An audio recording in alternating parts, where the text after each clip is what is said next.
Hello, everybody. Good morning. Yes, come on up, everyone. Lovely officials with me today. All right. Dr. Carson, come on up. Thank you so much. Good morning and Happy New Year, everybody. It's great to see you. It's great to be with a very packed room. I'm sorry we kept you all very busy over the holiday break.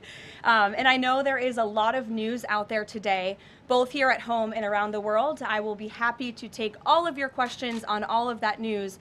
But first, I'm really honored to be standing up here today with esteemed members of the President's Cabinet and his health team to make an important announcement with respect to the President's domestic promise to make America healthy again as we kick off the new year. In less than a year in office, the President and his incredible MAHA team have made real progress on this front. Here are just a few of the significant MAHA achievements thus far. More than a dozen food manufacturers and trade associations have made commitments to remove artificial and petroleum-based food dyes from their products. The Trump administration took strong action to bar hospitals from performing dangerous, irreversible, life-altering transgender procedures on children. The Trump administration announced funding awards to states through the Rural Health Transformation Program, an unprecedented $50 billion investment established under President Trump's One Big Beautiful Bill. The Trump administration has also worked with 18 states across the country to ban junk food purchases using SNAP benefits starting this year. And thank you for leading that effort, Secretary Rollins. Additionally, President Trump took historic action to secure most favored nation drug pricing and secured deals with major pharmaceutical companies to massively lower the cost of prescription drugs. And those effects are being implemented as we speak. Americans are going to continue to see the result of these incredible deals the president cut. And I know President Trump and this team behind me worked incredibly hard to lower those drug costs for Americans. On Monday, the CDC adopted common sense updates to America's childhood vaccination schedule based solely on the gold standard of science. This action empowers parents and physicians to make the best individualized decisions to protect our children, while also restoring much needed confidence in our public health system. And as a MAHA mom myself, I'm very grateful for that. So thank you, Secretary Kennedy. To build on this progress, the Trump administration is now updating federal nutrition standards and guidelines to ensure that Americans have the most accurate, data-driven information supported by science and hard facts, not special interests or partisan ideology. President Trump has tasked two of the great individuals behind me, USDA Secretary Rollins and HHS Secretary Kennedy, with collaborating on this vitally important project. And today they are here to officially unveil the 2025 to 2030 dietary guidelines for America. These new guidelines are informed by the best and most reliable research on health and nutrition, particularly as it relates to the role of our diets in the prevalence of chronic disease in the country. They are also These guidelines are easy to read and understand, so every American, young and old, can access this information that literally has the power to change lives. But these are not just an updated guideline. These are the foundation to all federal food programs in our country.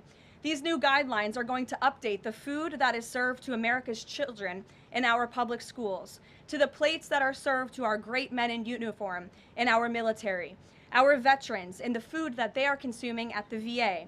And these new guidelines are also going to impact nutritional programs for the needy in our country, such as WIC and Head Start. Unfortunately, for decades, federal dollars has promoted low-quality, highly processed foods that lead to scores of long-term health issues, which means Americans have gone broke because of these health issues.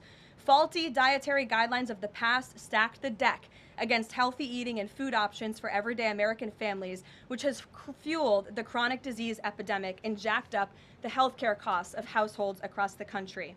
This failed approach in our public health system ends today. When these guidelines are followed, Americans will be saving themselves thousands of dollars. If we want to cut healthcare costs in our country, we must become a healthier country. According to the CEA, poor diet is the root cause of obesity, which accounts for $400 billion in medical spending each year. A healthier America will lead to a more affordable America. The new dietary guidelines from the Trump administration will ensure federal dollars go to real food to improve public health and therefore save the American people their hard-earned cash over the course of their lives. So with that, I am going to hand it over to Secretary Kennedy. The great people behind me will give remarks, and then we'll get into Q&A for the officials that are here on this specific topic. They will leave because they're all very busy people, and then I will open it up to Q&A with the rest of you on the rest of the news in the world. So thank you, and we'll start with Secretary Kennedy. Thank you, Karoline. Thank you. Today marks a decisive change in federal nutrition policy, made possible by President Trump's leadership and the work of MAHA moms and public health advocates who demanded reform. Today, in accordance with President Trump's directive, Brooke and I will release the dietary guidelines for Americans 2025 to 2030, the most significant reset of federal nutrition policy in history. These guidelines replace corporate-driven assumptions with common sense goals and gold standard scientific integrity. These new guidelines will revolutionize our nation's food culture and make America healthy again. For decades, Americans have grown sicker while healthcare costs have soared. The reason is clear. The hard truth is that our government has been lying to us to protect corporate profit-taking, telling us that these food-like substances were beneficial to public health. Federal policy promoted and subsidized highly processed foods and refined carbohydrates and turned a blind eye to the disastrous consequences. Today, the lies stop. The new guidelines recognize that whole, nutrient-dense food is the most effective path to better health and lower healthcare costs. Protein and healthy fats are essential and were wrongly discouraged in prior dietary guidelines. We are ending the war on saturated fats. Diets rich in vegetables and fruits reduce disease risk more effectively than many drugs. Whole grains outperform refined carbohydrates. Added sugars, especially sugar-sweetened beverages, drive metabolic disease, and today our government declares war on added sugar. Highly processed foods loaded with additives, added sugar, and excess salt damage health and should be avoided. As Secretary of Health and Human Services, my message is clear: eat real food. Nothing matters more for healthcare outcomes, economic productivity, military readiness, and fiscal stability. The dietary guidelines shape dozens of federal feeding programs, including Head Start. These standards affect 45 million school lunches every day, meals for 1.3 million active duty service members, and food served to 9 million veterans in VA hospitals.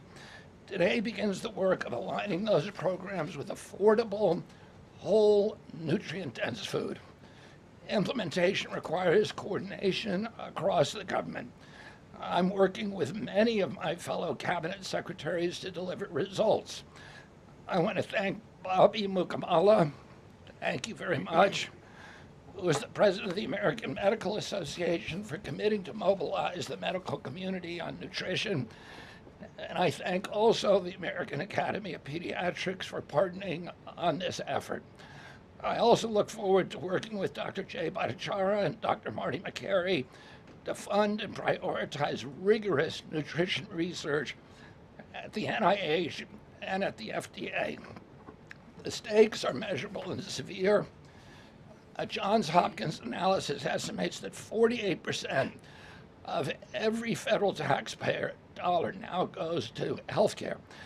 The CDC reports that 90% of healthcare spending treats chronic disease. That means that 40%, 40 cents of every dollar that taxpayers pay in this country is going to treat diseases that could be averted through good food. The United States has the highest obesity and type 2 diabetes rate in the developed world. We spend 3 times more per capita than the European Union on healthcare, yet our life expectancy is 5 years lower, largely due to diet-related chronic disease. Our childhood obesity rate is 5 times higher than countries like France. 1/3 of U.S. teens have prediabetes, over 35% are overweight or obese, and 20% of young adults have non-alcoholic fatty liver disease. 77% of military-aged Americans are ineligible for military service because of diet-related conditions. If a foreign adversary sought to destroy the health of our children, to cripple our economy, to weaken our national security, there would be no better strategy than to addict us to ultra-processed foods. It's shocking that our own government helped to drive these cataclysmic changes in our diet. The damage is real, it is preventable, and President Trump has ordered it to end. If the United States reduced obesity, type 2 diabetes, heart disease, and Alzheimer's to Japanese levels, we would save approximately $600 billion a year. About 50% of Medicare's projected long-term deficit, or $5,000 per family annually. Current policy worsens the problem. 42 million Americans rely on SNAP, where common purchases include sugary drinks, candy, and chips. 78% of SNAP recipients are enrolled in Medicaid, and 90% of Medicaid spending goes to chronic disease. These incentives raise healthcare costs and undermine health. This must change. The new framework centers on protein and healthy fats, vegetables, fruits, and whole grains. And you can see the food pyramid here.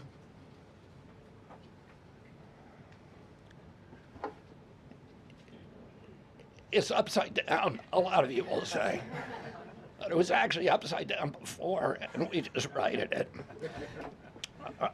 For the first time, the dietary guidelines directly address ultra-processed foods and set firm sugar limits in federal procurement, driving a significant reduction in added sugar in school meals. I want to thank President Trump for his leadership and the partners committed to ensuring that federal food dollars support real food and better health. Thank you. And I want to introduce my partner and a friend, Brooke Rollins, who was an extraordinary collaborator on this. Thank you. Well, good morning, everyone. Happy New Year. What a honor to be here. I think this is Karoline's first press conference back, and what a great way to start the new year, 2026. I want to thank Secretary Kennedy. Your commitment to the well-being of Americans is such a blessing to this nation. We have been working on these new dietary guidelines really since almost day one. Bobby and I were voted on the same day and sworn in on the same day. So I think the partnership from minute one has been real and extraordinary. As Secretary Kennedy mentioned, America is in the middle of the worst chronic health crisis in our nation's history. Over 40% of the roughly 73 million children in the United States have at least one chronic health condition, and nearly 90% of healthcare spending goes toward treating people with chronic disease. Secretary Kennedy mentioned that, but it is really important to keep underscoring that fact. This crisis is unacceptable. It prevents Americans from living healthy and happy lives. And for decades under both Republicans and Democrats, federal incentives have promoted low quality, highly processed foods and pharmaceutical interventions instead of prevention. As a result, nutrient-dense whole foods grown by America's farmers and ranchers have been increasingly displaced. The Trump administration is acutely aware of this danger, and today this announcement is making a major step in doing something about it. Thankfully, the solution is simple and should be non-controversial: eat real food. This is the main message of the new Dietary Guidelines for Americans 2025 to 2030, which encourage households and schools to prioritize whole, nutrient-dense foods. That means more protein, more dairy, more healthy fats, more whole grains, more fruits and vegetables, whether they are fresh, frozen, canned, or dried. We are finally putting real food back at the center of the American diet. real food that nourishes the body, restores health, fuels energy, and builds strength. This pivot also leans into the abundant, affordable, and healthy food supply already available from America's incredible farmers and ranchers. By making milk, raising cattle, and growing wholesome fruits, vegetables, and grains, they hold the key to solving our national health crisis. And President Trump is mobilizing government to ensure families across America have greater access to these healthy foods. In the past 12 months, inflation has slowed and wages have risen for the first time in 5 years. Under President Trump's leadership, prices for everyday staples are declining, and more help is on the way. Recent data show that fruits, vegetables, dairy, and proteins, including eggs, pork, and ground beef, are becoming even more affordable every day for our American people. American households enjoy the most affordable and abundant food in the world, and today's release only reinforces that reality. A healthy meal is within reach for all American families. These new dietary guidelines are a framework which is meant to be customized to meet the needs, the preferences, and the financial status of all American families. For example, a meal including such items as pork or eggs or whole milk or cheese, tomatoes, other fresh and frozen fruits and vegetables, whole grain bread, corn tortilla can cost today right around $3 for that meal. $3. And soon USDA will finalize our stocking standards, which means that those businesses in America that take the SNAP benefit, what they are required to stock in order to take that benefit, by the way, that's almost 250,000 retailers across America, that very soon we will be finalizing that rule that will mandate all 250,000 retailers in America double the type of staple foods that they provide for America's SNAP households. This means healthier options will be in reach for all American families, regardless of circumstance, at levels never seen before in our country. These dietary guidelines are foundational to so many USDA programs, and their introduction marks the first step in connecting America's schools and dinner plates to the best of American agriculture. Make no mistake, under President Trump's leadership, we are restoring common sense, we are restoring scientific integrity, and we are restoring accountability to federal food and health policy. The new guidelines are all about putting the well-being of Americans first, exactly where it should have been all along. This is the foundation that will make America healthy again, not just for those of us alive today, but for our children and our children's children and those coming behind. I want to end by saying God bless American families, God bless the American farmer and rancher, and God bless America. What an honor now to introduce another great partner in this incredible work, and that is Dr. Mehmet Oz. Thank you. Congratulations to Secretary Rollins, Secretary Kennedy, and I do want to express my appreciation for what the President has done overall to increase the affordability of health care. The biggest accomplishment perhaps for the health system ability to drop down prices last year was the most favored nation drug pricing that Karoline mentioned. These are incredibly effective at reducing the costs, for example, of what the President calls the fat shot, the Ozempic, GLP-1s category of medications.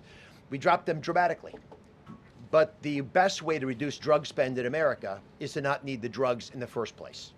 What you're hearing today with these dietary guideline adjustments are going to be massively effective, and not just dropping the need for us to buy these weight loss drugs, but buy the expensive drugs for autoimmune problems. We have evidence that food is medicine when it comes to conditions as varied as mental health issues from Alzheimer's and depression to fundamental realities of how children learn in school. So the question then becomes, what is this actually going to do in dollars and cents?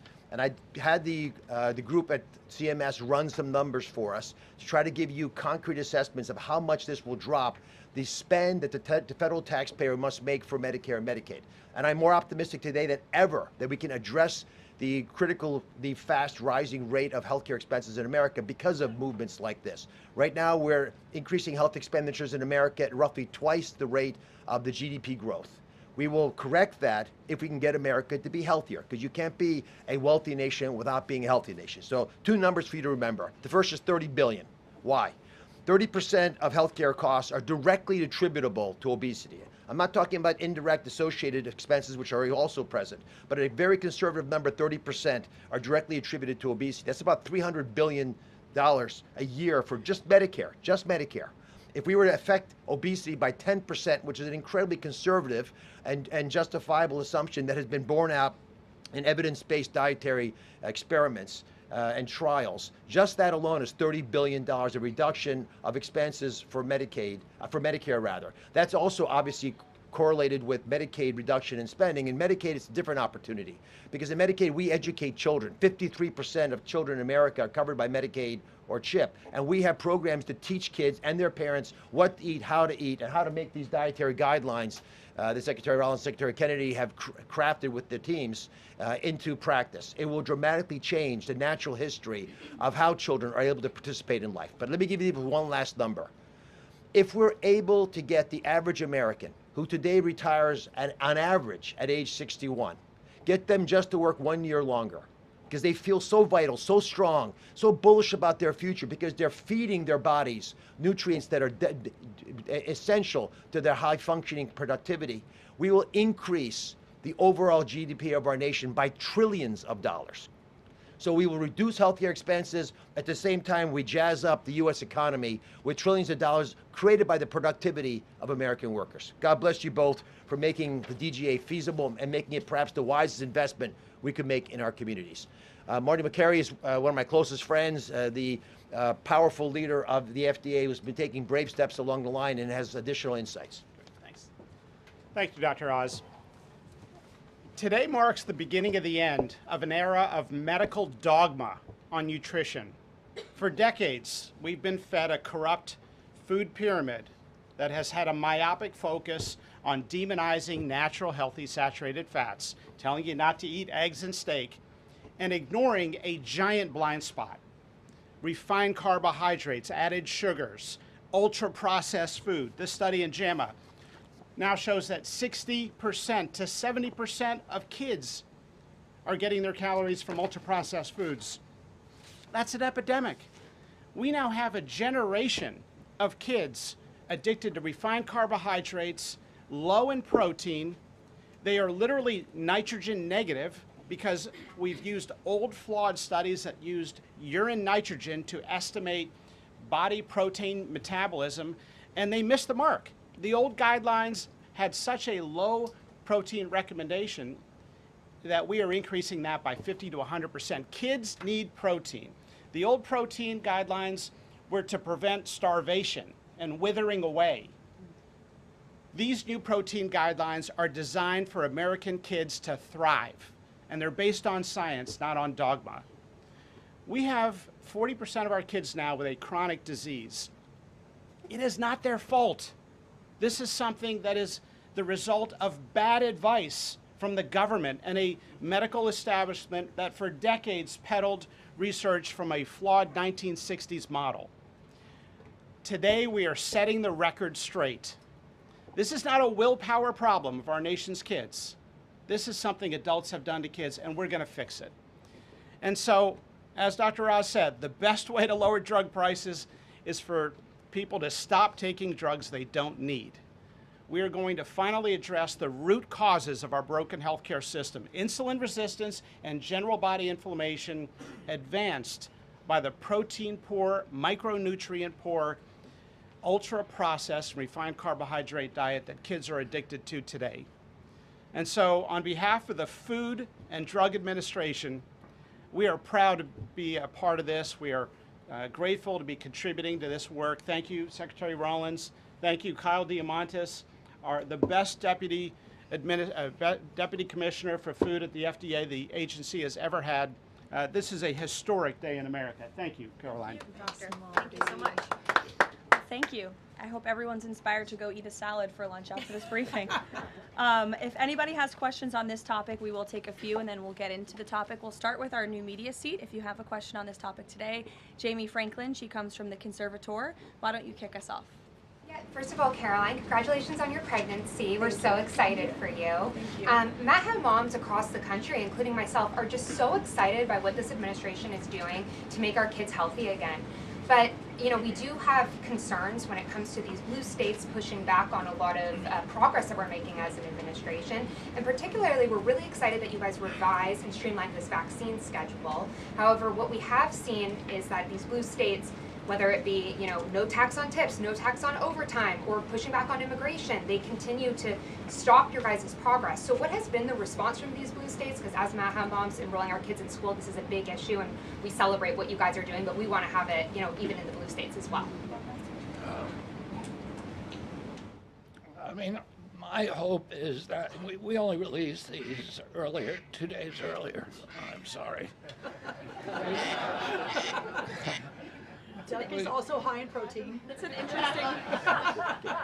Duck is a good thing to eat, everybody. We only released the new vaccine schedule 2 days ago. The vaccine schedule, there's nothing compulsory in it. Everybody, I've always promised, I'm not going to take people's vaccines away from them. People who want to get vaccines, everybody who wants them can get all of the vaccines that were on the old schedule. They will all be paid for by the Vaccines for Children program or for the insurance the same as before. We release guidelines that we think are optimal to public health. They're the same core vaccines that are required by the European community. And those nations all have much better health outcomes than we do. And they're based on their best science and also on their conviction that when you put too many vaccines on the program, it actually reduces compliance. It reduces uptake. And so we want to maximize the uptake of vaccines by making sure that Americans know we are making recommendations that are science-based, that are common sense, that are grounded in science. And right now, that's the best science that we have. And again, there's 3 categories of vaccine. One is the core schedule, which resembles the European countries. The second is for people who have vulnerabilities, for high risk, and that doesn't change at all. And then the third is shared decision making, which any vaccine that was on the old schedule, you can continue to get. So people will make their own choices, and that's what democracy is about. I asked the boss, Karoline, for permission to add a little bit to this because I think it's really important. And by the way, Jamie, what a superstar you are. It's so fun to see you in this seat, Jamie Franklin. The blue state question is a really important one. And for those of us that are running agencies with these programs, I mean, I've talked to a lot of you already about how we have 22 blue states that won't give us their SNAP data so that we can figure out and ensure that those who really need these programs are actually getting these programs. Clearly, you all have been writing about Minnesota. California is next. We're looking at New York, some other states. The amount of fraud in all of these programs is absolutely stunning. And the challenge is, I mean, from Medicaid, et cetera, I know, Dr. Oz, you've talked a lot about that. This is a significant problem. And I think who's really harmed in all of this conversation and when these blue states aren't partnering with us to try to do this right is we say blue states and red states, but in those states, there are all kinds of our citizenry and that aren't all Democrat or aren't all Republican. We had a poll that just came out that had about 85% of all Americans believe that states should turn their data over on SNAP so that we can figure out where the fraud is and ensure these programs are going where they need to go. So my request of these blue states and these blue state governors is partner with us. Let us figure out how to do this better. Let us make sure that whether it's the vaccine schedule or the SNAP program or the Medicaid program or the child care program, that we are doing everything we can to protect every tax dollar, but to also ensure those who need it the most vulnerable in our society, are getting the programs they need versus those who A, are not even supposed to be here, or B, are cheating the system. Jeff. Thanks, Caroline. One of the changes that was made had to do with alcohol. Secretary Kennedy or Dr. Oz, could you explain the science behind the new language on not saying 2 drinks for men and 1 drink for a woman every day would be healthy, and whether or not the industry had an impact on the language of moderation versus just saying alcohol is not healthy and you shouldn't drink it? So alcohol is a social lubricant that brings people together. In the best case scenario, I don't think you should drink alcohol, but it does allow people an excuse to bond and socialize, and there's probably nothing healthier than having a good time with friends in a safe way.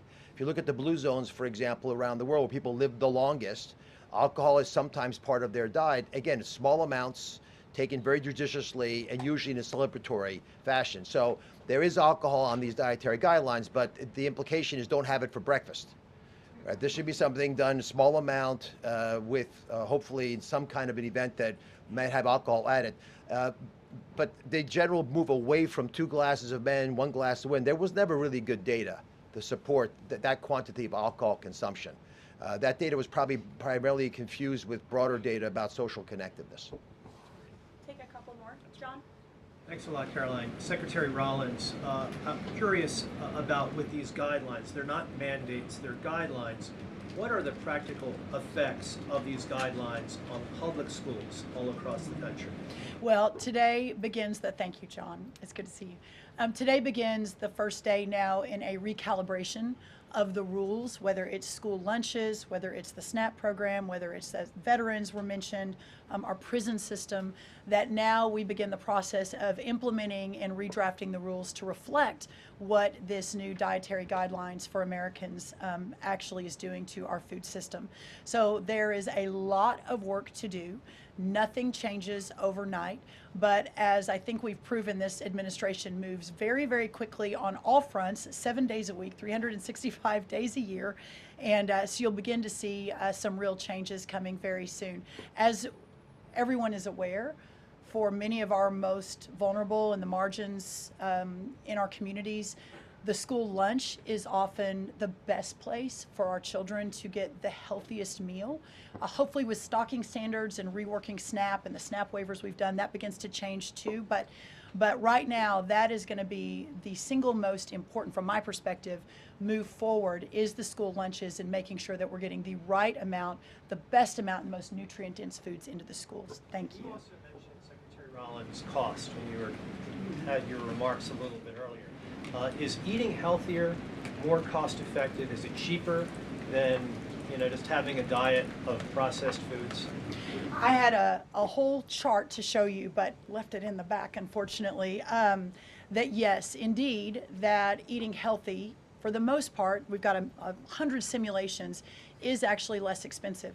The challenge is the access to those healthy foods, especially in parts of America where they have food deserts. They don't have a H-E-B or a Kroger or a Central Market. These are all Texan grocery stores, but whatever similar across the country.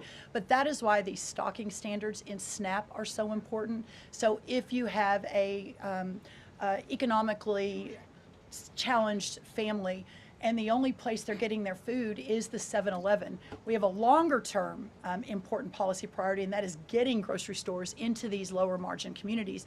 But for now, requiring those retailers, those 250,000 retailers across America, to double their stocking of healthier foods, that will allow us to immediately get these better foods into all communities, but especially the most vulnerable. Thank you, John. Let me just add something to that. Brooke and I are working on a program. Affordability is the priority for the president. And we know we have to make it easy and accessible for healthy foods for every American.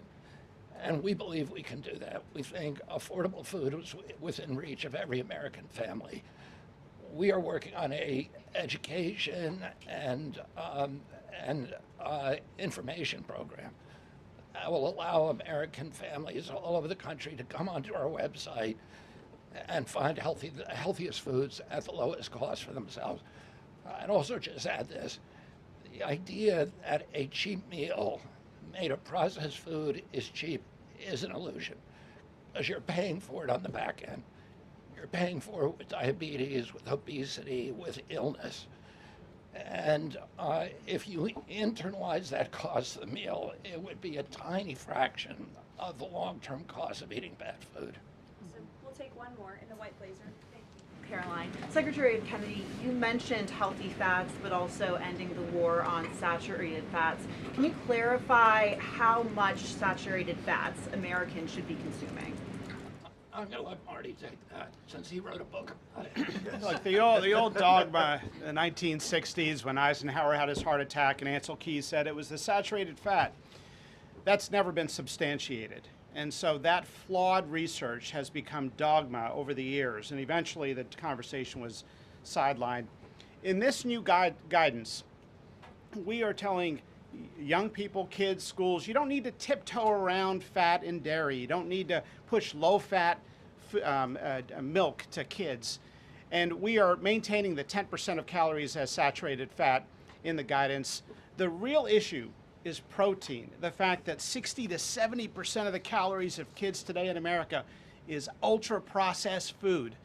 These are the issues that have become giant blind spots where we're now putting attention. And we hope that there are conversations in every school board in America, in every church and synagogue and house of worship, every home in America will now have conversations. We've got to talk about school lunch programs, not just putting 6-year-olds on Ozempic. Food can be curative. We've got to talk about the microbiome and fiber and healthy whole grains and the good soil that food comes from and the healthy, clean waters and good farming techniques. So that's the focus of this guidance. Thank you. Great. Some of you may be wondering why Dr. Carson is here. He is our National Nutrition Advisor working alongside Secretary Kennedy, and he's played a big role in this effort. So I want to thank you so much, Dr. Carson, for being here today.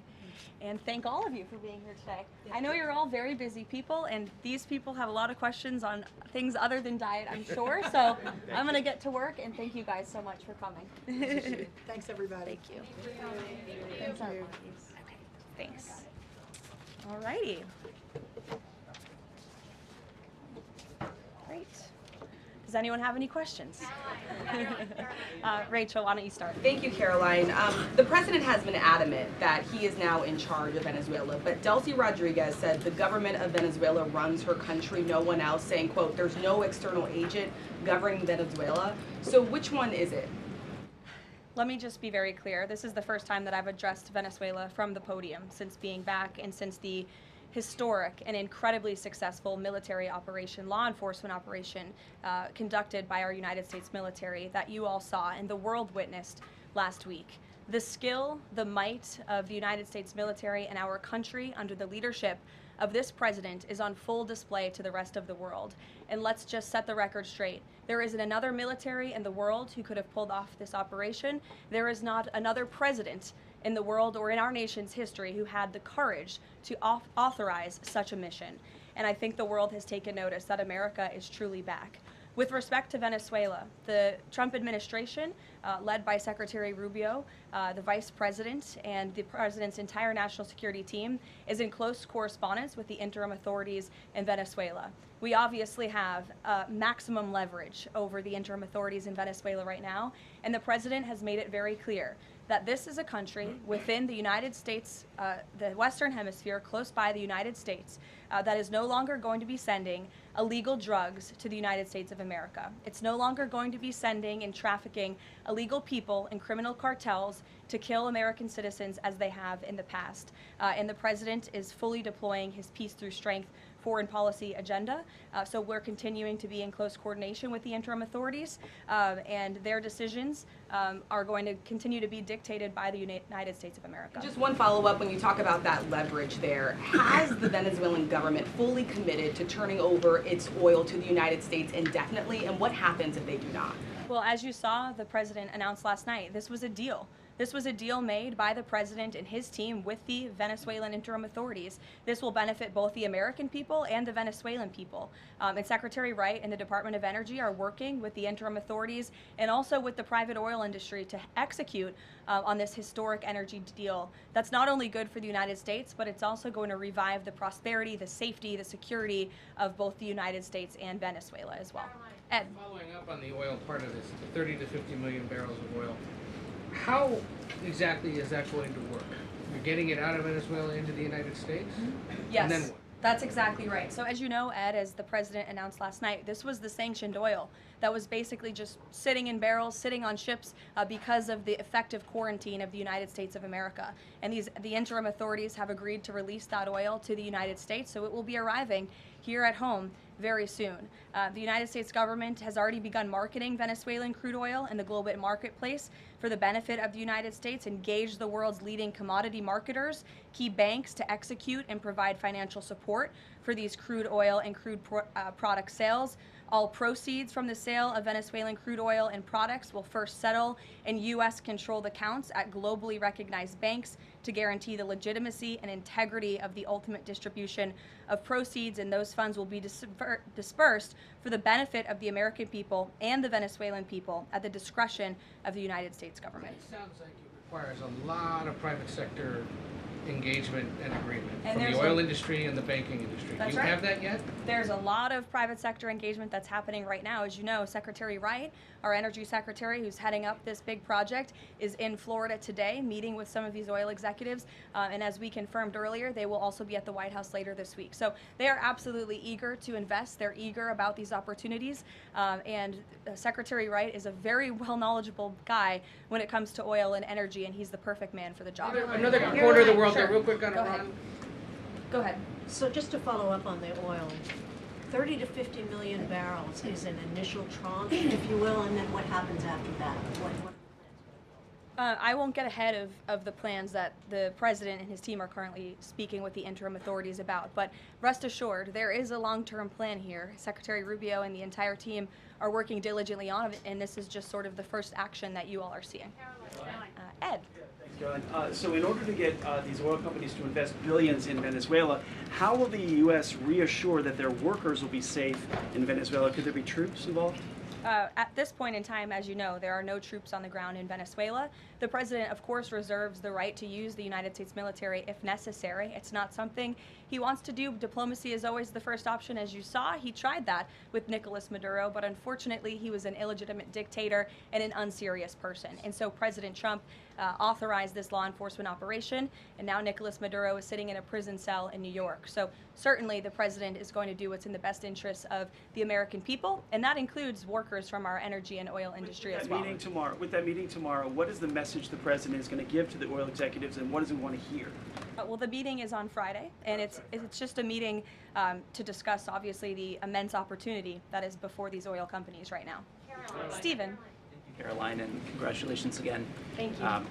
The New Yorker had a story yesterday on the vice president, and it questioned his, quote, notable absence on Venezuela. And the sub-headline asked, was the vice president's exclusion from the operation in Venezuela an expression of his anti-interventionist ideology or political calculation? Would you be able to discuss the vice president's role in Venezuela policy? I did see that report in the New Yorker, and quite frankly, I laughed out loud because it's very clear it's a fake report that's trying to sow distrust and division amongst the president and his team. Let me just be very clear. The vice president has been involved in all policy. He is the right-hand man of the president on all policy matters, including Venezuela policy. He was, of course, read in and deeply involved in this operation from the very beginning. And he was present on the night of the operation via secure communication at a different location as to not damage the operational secrecy of this mission that was so incredibly important to ensure that this mission could be carried out successfully without endangering our troops. Sure. The U.S. seized a tanker recently. Russia specifically asked the United States not to seize that tanker. Does this action risk a larger conflict with Russia? I believe you're referring to the Bella 1 tanker that was seized this morning. The Department of Justice and the Department of Homeland Security, in coordination with the Department of War, did announce that seizure this morning for violations of U.S. sanctions. I've spoken about the enforcement of our sanctions policy at the podium prior to the new year, and this administration is going to fully enforce the sanction policy of the United States. The vessel this morning was seized in the North Atlantic pursuant to a warrant issued by a U.S. federal court after being tracked, and this was a Venezuelan shadow fleet vessel that has transported sanctioned oil, and the United States of America, under this president, is not going to tolerate that. I would also just add the vessel had a judicial seizure order, and the crew, so that means the crew is now subject to prosecution for any applicable violation of federal law, and they will be brought to the United States for such prosecution if necessary. Kelly. Caroline, Happy New Year to you. Thank you. You I'd too. like to talk to you about a couple of things real quickly. The first question about the Venezuelan people. As you know, there's some 8 million Venezuelans here, some of them celebrating in the streets. There are Venezuelans on the ground who are concerned about their safety. What does the Trump administration, what is it doing to actually help people in Venezuela understand that they will be secure throughout this transition? I think the fact that this president actually followed through on the long-held promise of the United States of America, the bipartisan promise to take down the illegitimate Maduro regime, should give assurance to the Venezuelan people and also Venezuelan Americans who fled this communist regime for a better life here at home, that this is a president who is serious about taking down illegitimate regimes and who is also serious about securing the security of the United States of America, including the Venezuelan American people. And I would just add that this is something that not just Republicans and President Trump have talked about for a very long time, but it is also something that Democrats have advocated for. In 2020, Chuck Schumer said that that at the time, President Trump had not brought an end to the Maduro regime. The Maduro regime is more powerful today and more entrenched today than it was when the president began. Now you hear Chuck Schumer out there saying this is reckless. The American people and the Venezuelan people should be in fear. But this is something that Chuck Schumer has long advocated for. Senator Chris Van Hollen, same thing, had said that the United States is going to use its leverage and influence to push for negotiations to transition to the truly elected leader. This was under President Biden. We know Maduro and his cronies don't want to go quietly into the night. The U.S. needs to work to ratchet up the pressure. Now, Senator Holland says it's an illegal act of war to get rid of Nicolas Maduro. So the hypocrisy is really astounding here, and thank you for giving me an opportunity to point it out, Kayla. Sorry, go ahead. Yes. So there are reports that the administration is demanding that Venezuela cut ties with China, Russia, Iran, and Cuba. Can you confirm? I'm sorry? Reports that the administration has essentially demanded that Venezuela cut ties with China, Russia, Iran, and Cuba. Can you confirm that? Well, those alleged demands were made in a classified briefing by Secretary Rubio, and I know that there's a lot of leaks coming out of these classified briefings, so I'm not going to confirm or deny or get into what the Secretary has said in classified settings to members of Congress. But I think that the administration has made it quite clear to the interim authorities in Venezuela that this is the Western Hemisphere, and American dominance is going to continue under this president. There have also been reports that the U.S. could potentially buy Greenland as one potential option on the table. What would such an offer look like? Is there anything monetarily you could provide, any details there? Well, that's something that's currently being actively discussed by the president and his national security team. And I would point out that the acquisition of Greenland by the United States is not a new idea. This is something that presidents dating back to the 1800s have said is advantageous for America's national security.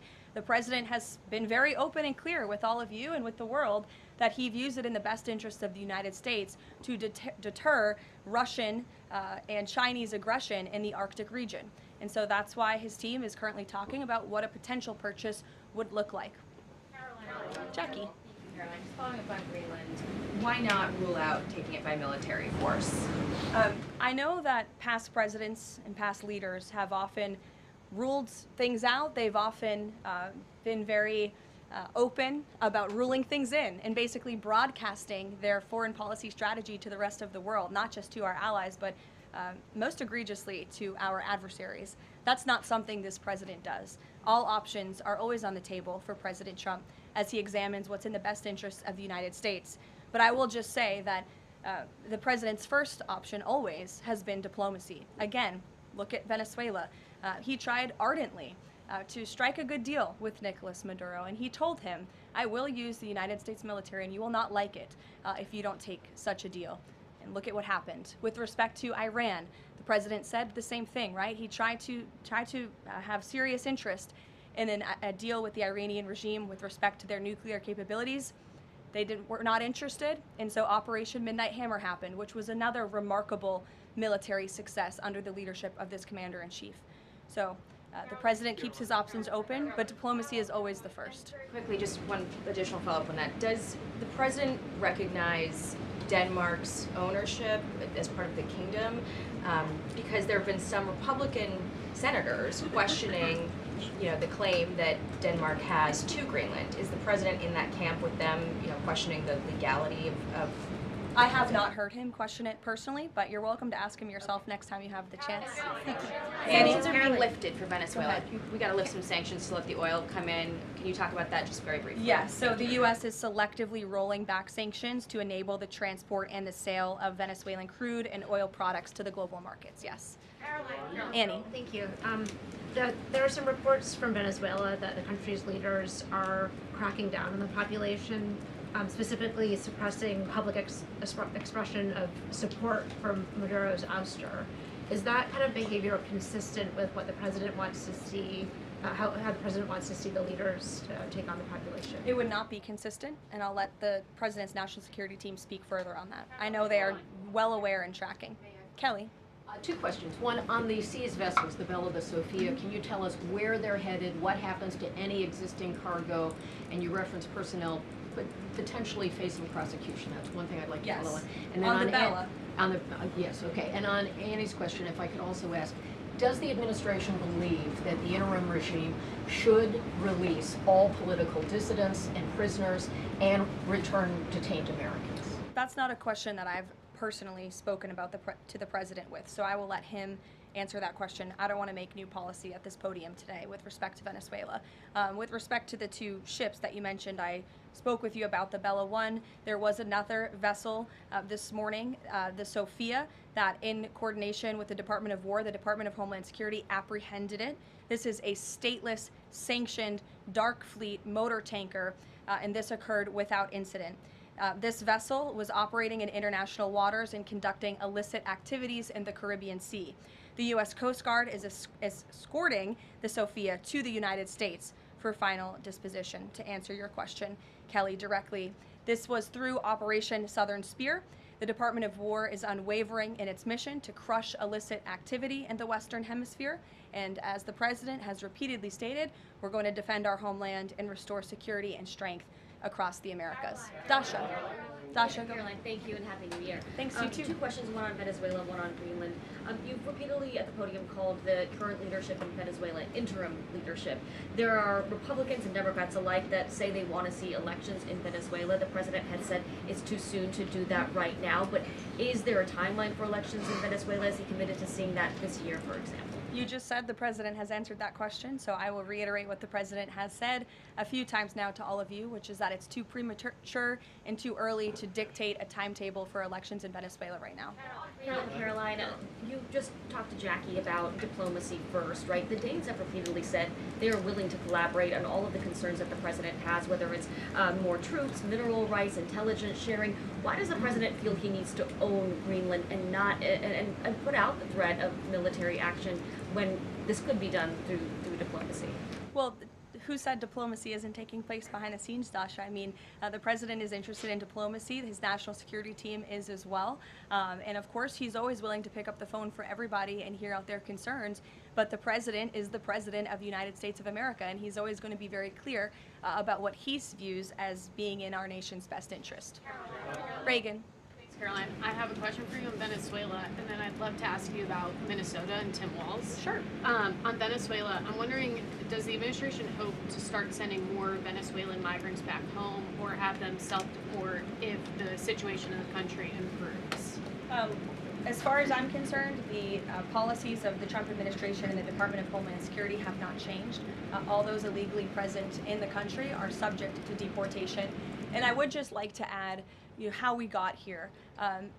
The president was very clear on the campaign to the American public, and it's one of the many reasons they resoundingly reelected him back to this office, that he was not only going to crush foreign drug cartels, but that he was not going to stand by and watch as the illegitimate Venezuelan regime was sending illegal criminals and gang members and rapists and murderers to our country, which happened to the tune of thousands under the previous administration and president. And so there could be nothing more America first than this operation that took place last week.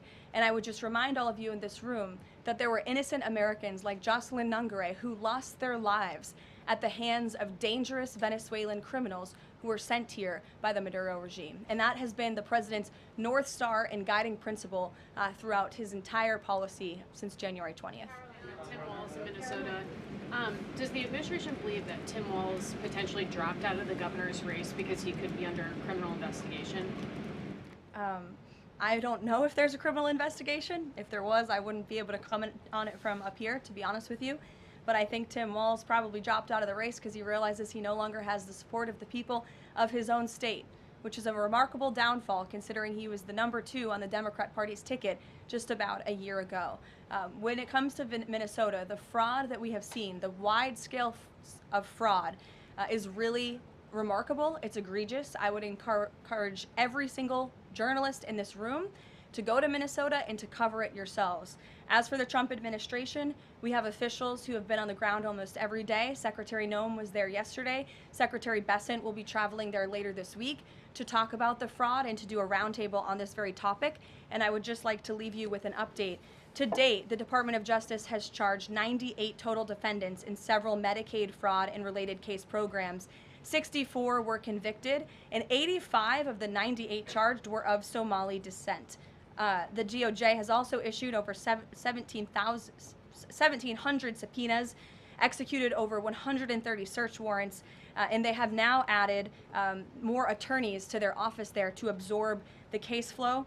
DHS is on the ground going door to door conducting large-scale criminal and HSI investigations. They have also sent approximately 2,000 agents to Minneapolis to assist with law enforcement and immigration enforcement. As I said, Secretary Noem was on the ground yesterday. The Department of Health and Human Services has also begun requiring a justification and photo evidence for all child care related payments nationwide, and they required Minnesota to conduct a full audit of all child care centers. They also froze $185 million in funding to Minnesota. And Dr. Oz, who was just here, also notified Governor Walz they're going to begin auditing Medicaid recipients and deferring payments on claims based on waste, fraud, and abuse.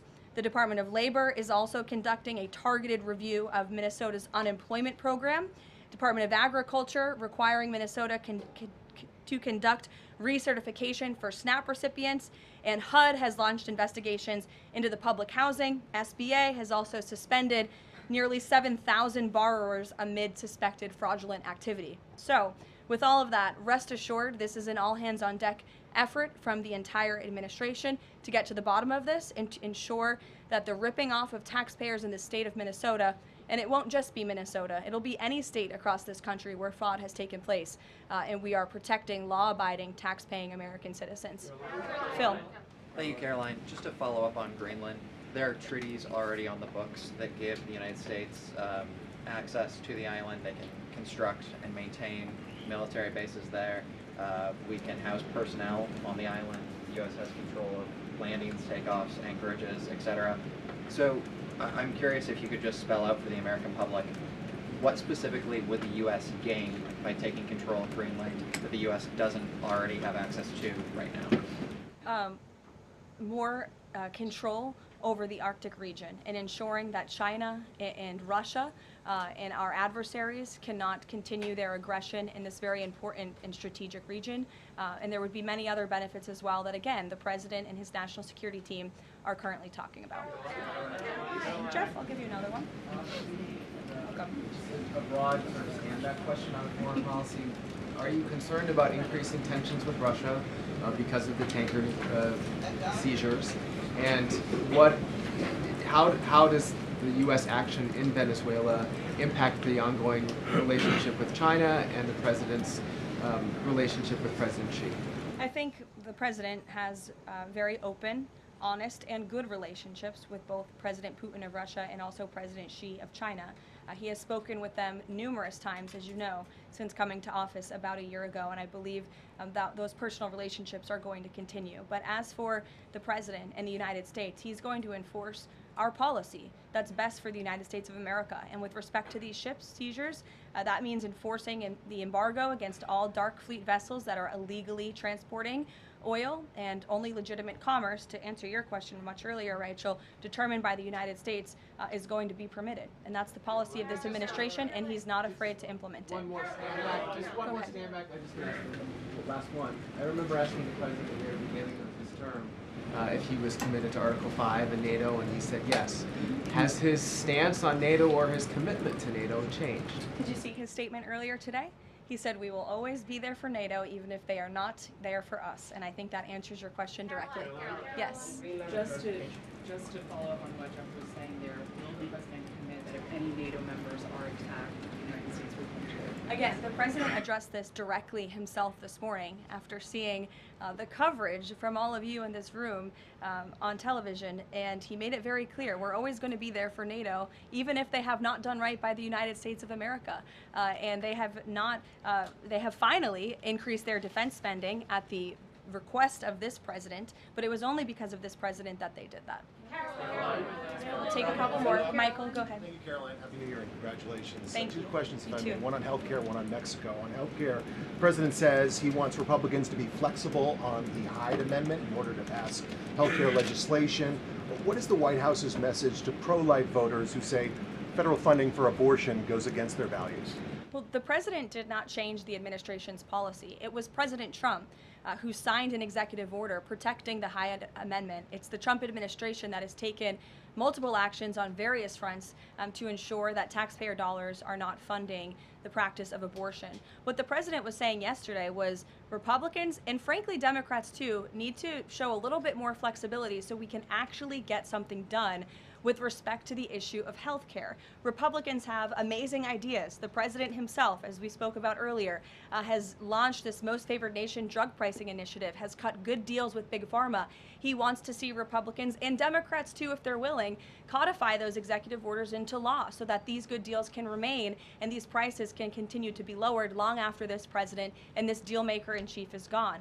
The president's talked a lot about health savings accounts and giving more money back to the healthcare consumer rather than to these giant insurance companies, and he's been very outspoken and tough on them too, and I think you'll see more and hear more from him directly on that issue. So he wants to see Congress get something done with respect to health care, and that was the point that he was driving home yesterday. Mexico, Caroline, Haley, President Trump says the drug cartels are running Mexico. What action does he need to see Mexico's president, Claudia Sheinbaum, take to prove that she's in control of that country, in control of those cartels? And does the White House believe she's able to do that without U.S. intervention? Look, I think the president was speaking very candidly and frankly about the reality on the ground in Mexico. Haley. Caroline, Happy New Year. I wanted to Thanks, ask you you too. about the seized tanker, the Vela. There were reports before this that Russia had sent a submarine to escort it. Was there any engagement with that submarine? And then was the deconfliction line with Russia used ahead of boarding that? Again, this was a Venezuelan shadow fleet vessel that has transported sanctioned oil. The vessel was deemed stateless after flying a false flag, and it had a judicial seizure order, and that's why the crew will be subject to prosecution. Mary. On Colombia, the president had talked over the weekend and suggested that he would be open to an operation there. Should the president of Colombia be expecting Delta Force anytime soon?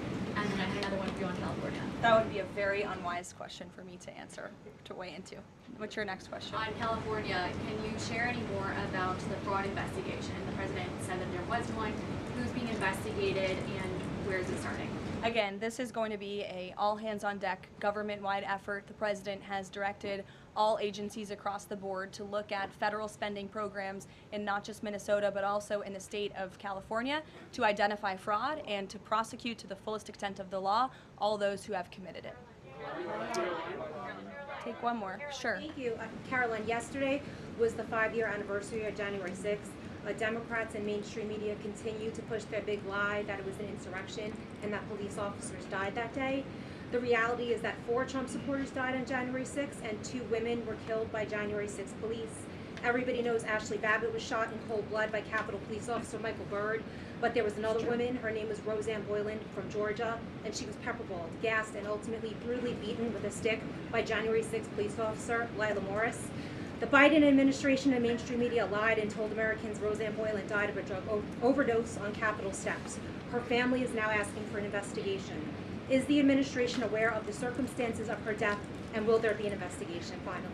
Well, for investigation, I will have to defer you to either the FBI or the Department of Justice, and I'm sorry to have to do that.